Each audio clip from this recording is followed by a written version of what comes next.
Hey all మేము ఈ వీడియోలో తుల్జాపూర్ భవానీ దర్శనం చేసుకున్నాం కదా లాస్ట్ వీడియోలో. అక్కడ నుంచి మళ్ళీ కోల్హాపూర్ అంబాబాయి దర్శనం, లక్ష్మీమాత అమ్మ దర్శనంకి వెళ్తున్నాము. మనకి హైదరాబాద్ నుంచి ఒక 9 అవర్స్ పడుతుంది, 500 కిలోమీటర్స్ ఉంటుంది. అండ్ మన తుల్జాపూర్ నుంచి ఏమో 280 కిలోమీటర్స్. తుల్జాపూర్ దాటాక షోలాపూర్ వస్తుంది కదా, అక్కడ నుంచి రోడ్ చాలా బాగుంది, ఈజీగా వెళ్ళిపోవచ్చు. కానీ ఒక దగ్గరకు వచ్చాక ఒక 20 కిలోమీటర్స్ కొంచెం సింగిల్ రోడ్ వస్తుంది, కొంచెం కష్టం. కానీ మిగతా అంతా చాలా బాగుంది. అండ్ మేము వెళ్ళే రోజు మాకు వర్షం పడింది, వాతావరణం భలే ఉండింది ఆ రోజు.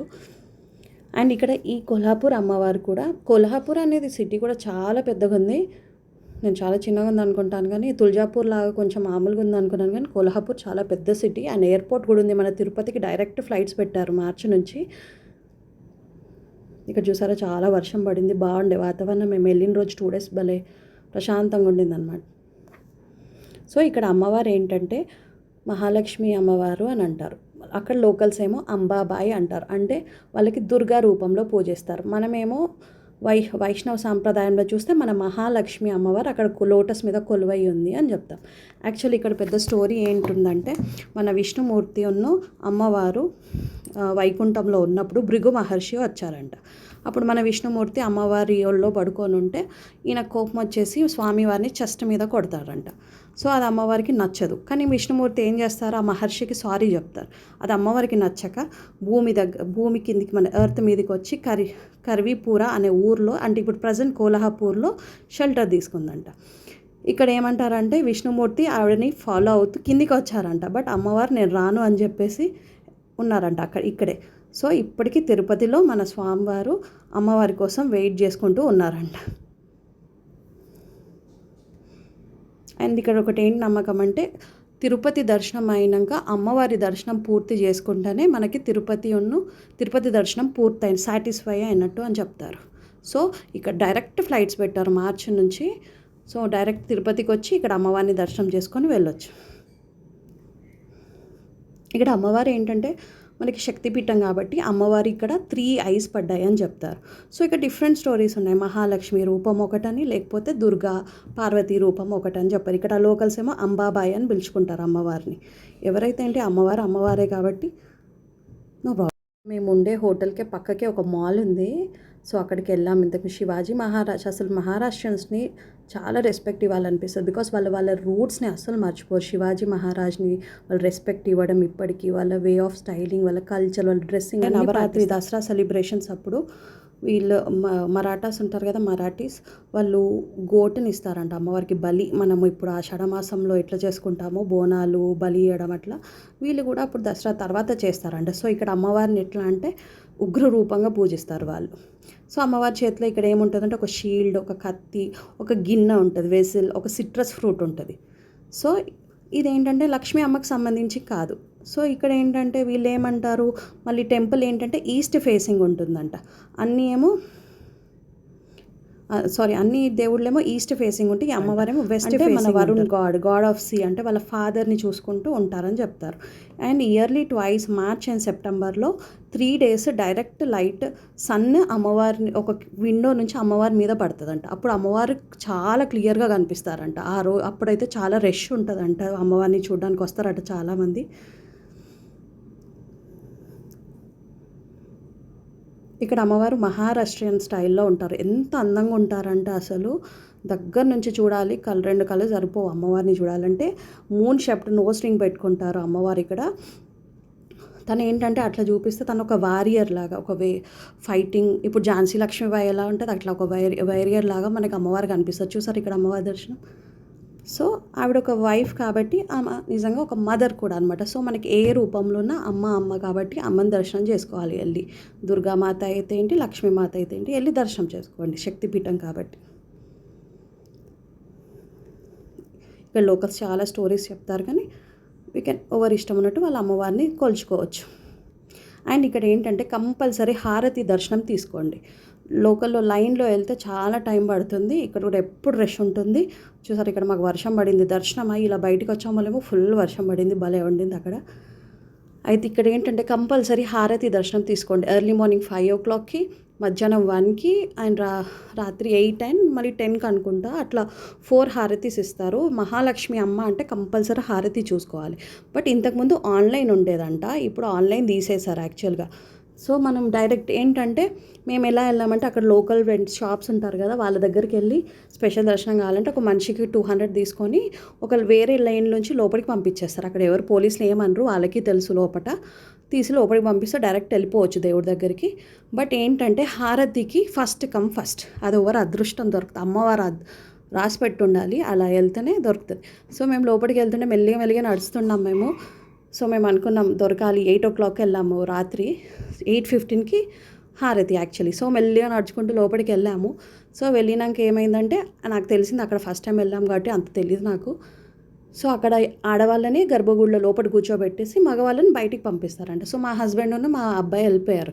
నేనేమో ఫస్ట్ నన్ను అక్కడే ఆపారు, నాతోటే అక్కడ దర్శనం ఆపేసి హారతి స్టార్ట్ చేశారు. నాకు ఎంత అదృష్టం దొరికిందంటే అసలు అమ్మవారిని చూసుకుంటూ ఫస్ట్ నేనే కూర్చున్నా. ఎంత బాగుందంటే అసలు ఎక్స్పెక్ట్ చేయలే, హారతి దొరికితే చాలు నేను అనుకుంటా మెల్లిగా నడుచుకుంటూ వెళ్ళా. అసలు నాతోటే ఫస్ట్ అయిపోయింది అక్కడ. ఒక 10 minutesలో హారతి అవుతుంది. బట్ అసలు ఆ నిమిషం నాకైతే ఏడుస్తూనే ఉన్నా. ఒక దిక్కు అమ్మవారిని చూస్తున్న సంతోషం, ఒక దిక్కు అయ్యో నా కొడుకు మా వారు చూడలేకపోయారే అనుకున్నాను. కానీ మగవాళ్ళు నిల్చోని పెడతారు కదా తర్వాత గర్భగుడి తర్వాత, దాంట్లో ఫస్ట్ లైన్లో మా వాళ్ళిద్దరే ఉన్నారు. తర్వాత తిరిగి చూశాక హ్యాపీ అనిపించింది, ఓహో అందరం చూసాంలే అమ్మవారి దర్శనం హారతి అనుకున్నాను. అండ్ ఇక్కడ చూసారా చుట్టూ దర్శనం అయినాక చాలా గుళ్ళు ఉంటాయి, దత్తాత్రేయుడిది వేరే అమ్మవార్లు అన్ని గుళ్ళు ఉంటాయి. అండ్ అక్కడ ఇంతకుముందు పెద్దది ఇట్లా కనిపించింది కదా, అది హారతి అనమాట. అది దీపాలు పెడతారట కార్తీక మాసంలో, దసరా అప్పుడు స్పెషల్ గుళ్ళప్పుడు స్పెషల్ పూజలప్పుడు అన్ని దీపాలు వెలిగిస్తారంట, బాగుంటుందంట అప్పుడు కూడా వస్తాయి. అండ్ ఇక్కడ మీకు 8 o'clock అభిషేకం అవుతుంది. అది కూడా బయట చేస్తారు, లోపల గర్భగుడిలో చేయరు, బయట చేస్తారు. ఇంతకుముందు నేను చూపించాను మీకు క్లిప్లో, దాంట్లో ఉందన్నమాట. అభిషేకం చేస్తారు, అది కూడా టికెట్ 700 ఉంటుంది. అది బుక్ చేసుకుంటే ఏంటంటే మగవాళ్ళతో చేపిస్తారు, అది మనం వెనక లేడీస్ వెనక కూర్చోవాలి, మగవాళ్ళు చేస్తారు. బాగుంటుంది అభిషేకం కూడా. అమ్మవారిని ఎంత బాగా రెడీ చేస్తారు, ఇంత చిన్న విగ్రహానికి నవారీ చీర అంటే వాళ్ళది 9 ఏదో అంటారు కదా, ఆ టైప్ చీరల్ని తీసుకొచ్చేసి ఎంత బాగా కడతారంటే ఇట్లా ఫ్లవర్ షేప్లో వస్తుంది. ఆ ముక్కు పుడక, ఆ బొట్టు, ఒక 10 ఇక్కడ అభిషేకం జరుగుతుంది చూసారా, అక్కడ మగవాళ్ళతో చేపిస్తారు, మనం వెనుక కూర్చోవాలన్నమాట లేడీస్ అందరం. అమ్మవారిని అక్కడ చూసారు ఎంత చిన్న అమ్మవారిని వాళ్ళు ఎంత బాగా రెడీ చేస్తున్నారు, అక్కడ చీర కడుతున్నారు, ఎంత బాగుంటుందో అసలుకి ఆ ముక్కు పుడకతో అందంగా. నేను కూడా అలాగే రెడీ అయ్యా, నేను కూడా పైతానీ చీర కట్టుకొని అలాంటి మూన్ షేప్ రింగ్ వేసుకొని మహారాష్ట్రన్ స్టైల్లో రెడీ అయ్యి దర్శనం చేసుకుని భలే అనిపించింది. ఎవరైనా వెళ్ళినప్పుడు ట్రై చేయండి, అక్కడ గుడి దగ్గర సెల్ చేస్తారు గొలుసులు, వాళ్ళ స్టైల్ ఆఫ్ చంద్రహార అది అట్లాంటివి మహారాష్ట్రన్ స్టైల్లో ఉంటాయి. 100 రూపీస్ 150 అట్లా అమ్ముతారు. సో తీసుకొని మనం అలా రెడీ అయితే అయిపోతుంది. బట్ కంపల్సరీ అన్ని శక్తిపీఠాలు చూడండి, పిల్లలకి చూపియండి. వేరే ప్లేసెస్ ఎప్పుడైనా వెళ్ళొచ్చు, అన్ని శక్తిపీఠాలు, జ్యోతిర్లింగాలు, అష్టవినాయకులు, 108 దివ్య దేశాలు, ఇవన్నీ మనము మన పిల్లలతో ఇప్పుడు చూస్తేనే, ఓపికలు ఉన్నప్పుడే చూడాలి, యంగ్ ఏజ్లోనే. తర్వాత కష్టమైపోతుంది. చూసారా ఇదే ఇక్కడ దీపాలు పెడతారంట కార్తీక మాసంలో స్పెషల్ డేస్ అప్పుడు బాగుంటుంది. అండ్ అక్కడ చూసారు కదా కుంకుమార్చన చేశారు, ఆ కుంకుమ మనం తీసుకోవచ్చు. అక్కడ అయ్యగారిని అడిగితే వేరే వాళ్ళకు అభిషేకం కాకుండా పక్కకు నిల్చున్న వాళ్ళకు కూడా ఇస్తారు.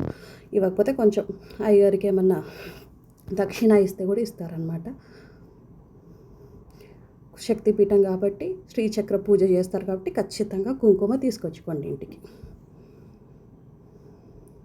ఇక్కడ నాగదేవత ఉంది చూసారా, ఇట్లా చుట్టూ చాలా దేవుడనే, మొత్తం మరాఠా స్టైల్, భలే బాగుంది. కంపల్సరీ దర్శనం చేసుకునే ప్లేస్.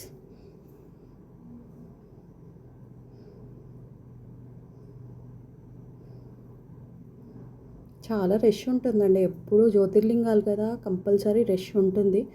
పిల్లలతో కొంచెం ఓపిక ఉండాలి, లేదంటే స్పెషల్ దర్శనం ఇట్లా హారతి టైంలో కరెక్ట్ హారతి టైంకి లోపలికి వెళ్ళేటట్టు స్పెషల్గా ఎవరినైనా మాట్లాడుకొని లోపలికి వెళ్ళిపోండి, హాయిగా దగ్గర నుంచి చూడొచ్చు.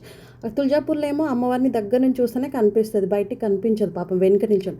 కానీ ఇక్కడ అమ్మవారు దూరం నుంచి అక్కడ మెయిన్ రోడ్కి వెళ్తే కూడా క్లియర్గా కనిపిస్తున్నారు అమ్మవారు.